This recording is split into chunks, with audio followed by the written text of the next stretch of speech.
পাবনার ঈশ্বরদী উপজেলার ভবানীপুর উত্তরপাড়া গ্রামে গতকালকে রাত্রে মানে আজকে 28 ফেব্রুয়ারি রাত্রে আবারও 2টি খুন হয়েছে। না, কিছুক্ষণ আগেই এখানে আইন শৃঙ্খলা বাহিনীর সদস্যরা এসে উপস্থিত হয়েছেন।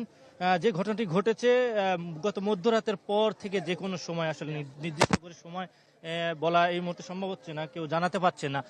তবে বাড়ির উঠানে দাদিকে হত্যার পরে তার নাতনি ছিলেন যিনি, সেই নাতনিকেও তারা এই বাড়ি থেকে তুলে নিয়ে যায় এবং পরবর্তীতে তাকেও হত্যা করে এবং বাড়ির অদূরেই একটি সরিষা খেতে তার বিবস্ত্র মরদেহ উদ্ধার করা হয়।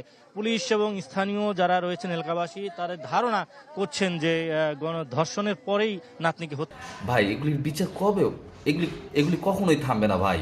এটি যতদিন পর্যন্ত না জেনার শাস্তি পাথর নিক্ষেপ করে মেরে ফেলা হবে ততদিন পর্যন্ত এগুলি বিচার হবে না। এই দু একটা ঘটনা ভাইরাল হয় দেখে আপনি একবার চিন্তা করেন, 18 বা 30 কোটি মানুষের এই বাংলাদেশে প্রতিদিন প্রতিনিয়ত অগণিত জায়গায় এরকম অপরাধ হয়েই যাচ্ছে। ততদিন পর্যন্ত এটা থামবে না যতদিন পর্যন্ত না এখানে ইসলামী শরীয়ত কায়েম হয়। এই যে যাদেরকে ধর্ষণ করে মেরে ফেলতেছে এগুলি প্রাণ না, জানের বিনিময়ে জান, এটা তো ইসলামী স্পষ্ট ভাষা।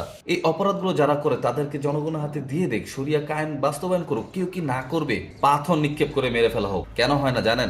যেই দেশে, দুনিয়ার যেই দেশে, একমাত্র আমার মনে হয় আফগানিস্তান বাদে বাকি সব দেশেই ক্ষমতাসীনরাই আসলে দিনে রাতে এইসব কাজের সাথে জড়িত থাকে।